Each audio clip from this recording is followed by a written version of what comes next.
Hello guys, good evening, जय जगन्नाथ। आज आमको मन है पकोड़ी खाइबा पाई, तो मु आज ब्रह्मपुर स्टाइल चिली सॉस पकोड़ी बने। चलतु देखा केमिति होची। प्रथमे गरम पानी सह लुण को फुटे से बिना राग लंका सह 8-10टा राग लंका दे ताकू सिझे देली। तापरे ताकू ग्राइंडिंग करी से 2 to 3 टेबल स्पून विनेगार दे ताकू भल से ग्राइंडिंग करदेली। Chilli ready. चिली तो रेडी हो गला। चलतु एबे पकोड़ी रेडी करवा, जोटा कि आम ब्रह्मपुर आमे कहू पकुड़ी।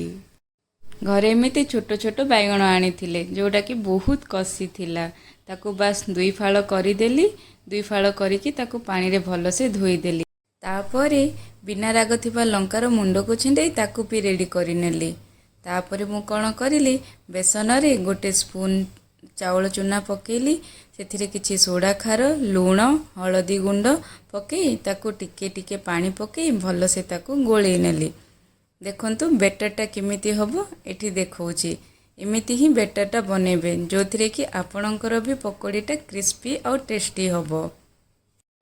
फ्रेंड्स, एका संगरे पानी पकई गोले नेबेनी, टिके टिके करी ही पानी पकई कि गोलेबे जो थिरे कि बेटरटा स्मूथ हबो। तापरे कड़ई बसेली। कड़ई गरम हो गला परे से तेल पकेली। तेल गरम हो गला परे मीडियम फ्लेम रखी बैगण को से डीप करी छाणी नेली।